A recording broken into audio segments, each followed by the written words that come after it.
Bonjour, je m'appelle Audrey, j'ai 28 ans. Je suis née en Côte d'Ivoire, je suis née à Abidjan. J'ai fait mes études ici jusqu'à la classe de 4e.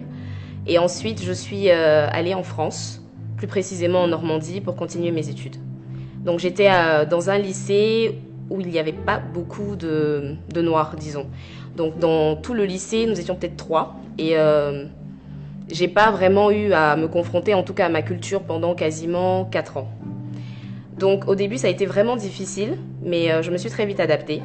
Je me suis, disons, même beaucoup trop vite adaptée parce que j'ai un petit peu oublié ma culture, j'ai oublié les connaissances culturelles qu'on m'a données, j'ai oublié mon attachement au Seigneur, j'ai un petit peu oublié même ma foi en Dieu. Je suis devenue un peu ce qu'on appelle communément athée. J'ai commencé à me dire que le Seigneur ne pouvait pas exister pour certains et ne pas exister pour d'autres. Donc si je connaissais des personnes qui ne croyaient pas en Dieu et qui arrivaient à vivre normalement, ça voudrait dire que j'en avais pas vraiment besoin.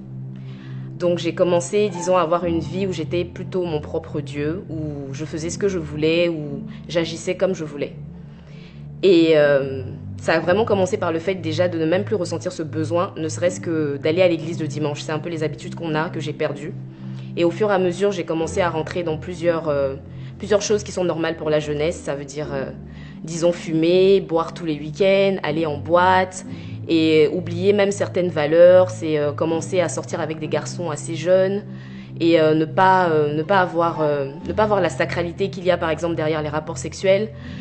Ça a duré jusqu'à ce que je revienne en Côte d'Ivoire 11 ans plus tard. Donc j'ai commencé, en rentrant ici, j'ai commencé à travailler et j'ai commencé à avoir une vie plutôt normale où je continuais pas non plus de ressentir le besoin d'avoir une relation avec Dieu ou même d'avoir même une religion. J'ai eu un accident qui aurait pu être très très dangereux où le Seigneur m'a préservée c'est à partir de cet instant que je me suis dit si j'ai réussi à en sortir indemne, si j'ai même réussi à en sortir sans avoir à payer quoi que ce soit alors que j'avais cassé la voiture de quelqu'un que je ne connaissais même pas, c'est qu'il y avait bien quelqu'un qui m'aimait plus que tout le monde et qui m'avait préservée. Et j'ai donc commencé à faire des prières sous les conseils d'une amie en disant merci au Seigneur, merci de m'avoir préservée, merci d'avoir préservé la vie de mes amis et merci en fait de continuer de me garder. Et ça a été, disons, le premier contact que j'ai eu de nouveau avec Dieu. Quand je me levais le matin, je commençais à remercier le Seigneur, chose que je ne faisais plus depuis des années. Quand je dormais le soir, je lui confiais ma nuit, je le remerciais de m'avoir gardée. Au fur et à mesure, j'ai commencé à sentir une attraction en fait, envers cette personne que je ne voyais pas, mais à qui je parlais. Et j'ai commencé à me confier à elle. C'est devenu comme une recherche personnelle que je commençais à faire. Mais qui est ce Dieu à qui je parle? Parce que je parle, je lui donne un nom, il s'appelle Jésus, mais je ne sais pas quelle est sa vie. Donc, j'ai commencé à en parler avec une amie que je connaissais qui avait radicalement changé et qui m'a amenée à lire ma Bible moi-même. Ce que j'ai commencé à faire, j'ai commencé à lire la Bible, à découvrir beaucoup de choses que je ne soupçonnais pas, à découvrir justement l'amour de Dieu, à découvrir tout ce qu'il avait fait pour moi. Et ma rencontre s'est faite vraiment toute seule dans ma chambre, un soir où je priais, après avoir écouté des enseignements, après être allée à l'église pendant peut-être 2 mois. J'étais en train de prier et j'ai vraiment été saisie de ce que j'appellerais en fait la foi. Parce que ça s'est fait en un instant. C'est comme si je priais pour l'instant, je savais que quelqu'un existait, mais tout d'un coup, j'en ai été convaincue en fait. J'ai été convaincue qu'il y avait un Dieu, il y avait quelqu'un qui m'aimait, j'ai ressenti beaucoup d'amour, j'ai ressenti qu'il y avait quelqu'un qui était saint. Et j'étais juste toute seule dans ma chambre et j'ai commencé à pleurer, j'ai commencé à dire oui, Dieu existe vraiment et à avoir une soif en fait qui est venue vraiment de l'intérieur. Et c'est comme ça que ma marche a commencé avec le Seigneur, c'est comme ça que j'ai vraiment commencé à écouter beaucoup de choses sur Dieu, à lire ma Bible, à faire des recherches, à changer de vie de manière naturelle. Je fumais beaucoup de drogue, de marijuana. C'était même une addiction, je ne pouvais pas dormir sans fumer. Pour moi, c'était impossible. Je m'étais déclarée insomniaque et pour moi, si je ne fume pas, je ne peux pas dormir. Et il s'est avéré qu'un jour, j'étais convaincue que j'en avais pas besoin et qu'il fallait que je remplace ça par la prière et ça s'est fait très facilement. J'ai arrêté de fumer, j'ai décidé de prier avant de dormir et au bout de 30 secondes, je dormais. Donc je me suis dit, si ce Dieu-là est capable de faire ces choses-là, il faut que je continue d'aller plus loin.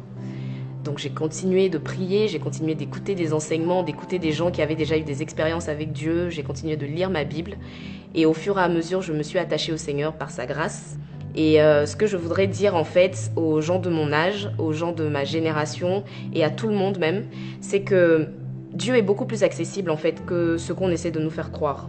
Dieu est beaucoup plus proche de nous que ce qu'on essaie de nous donner parfois comme message.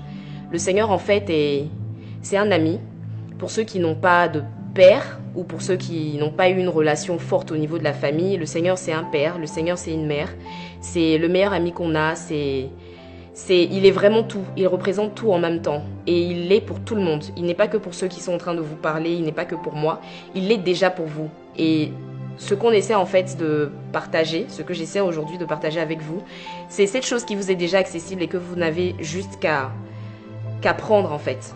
On a un Dieu qui est là pour tout le monde, qui s'est sacrifié pour nous, qui nous a ramenés à lui, qui s'est réconcilié avec nous au travers de Jésus. Et c'est un miracle en fait qui a déjà été accompli pour nous. Donc je viens ici en fait partager ma joie, partager mon expérience, quelque chose que je n'aurais jamais imaginé il y a quelques années, et appeler quelqu'un qui peut-être se retrouve dans mon témoignage, qui peut-être se retrouve dans l'histoire que je suis en train de raconter, et dire à cette personne que elle est en train de vivre une vie vide en fait. On peut se lever le matin, faire tout ce qu'on croit vouloir faire, et s'endormir et réaliser qu'on ressent quelque chose de vide. Et on dit souvent en fait qu'à l'intérieur de nous, dans notre cœur, il y a un vide qui a la forme de Dieu. Et j'ai pu constater que c'était vrai. On peut faire tout ce qu'on veut, mais tant qu'on n'a pas Dieu, on n'est pas plein. Et on peut avoir Dieu et ne rien avoir d'autre et quand même se sentir plein. Donc j'appelle vraiment toute personne qui m'écoute et qui est curieuse, parce que c'est la curiosité qui m'a amenée à connaître le Seigneur, à vraiment le chercher d'elle-même. À chercher cette personne qu'on prend le temps d'expliquer, cette expérience qu'on prend le temps de partager. Parce que si on le fait, c'est bien parce qu'il y a quelque chose derrière et que de toute façon, vous n'avez rien à perdre. Donc aujourd'hui, je partage mon Jésus parce que c'est peut-être mon meilleur ami, mais il ne rend pas égoïste. Il nous donne de le partager avec tout le monde et il a un cœur assez grand pour accepter tout le monde. Donc, essayez de le connaître, essayez d'aller vers lui parce que sa main est déjà tendue. Voilà, et que le Seigneur vous bénisse.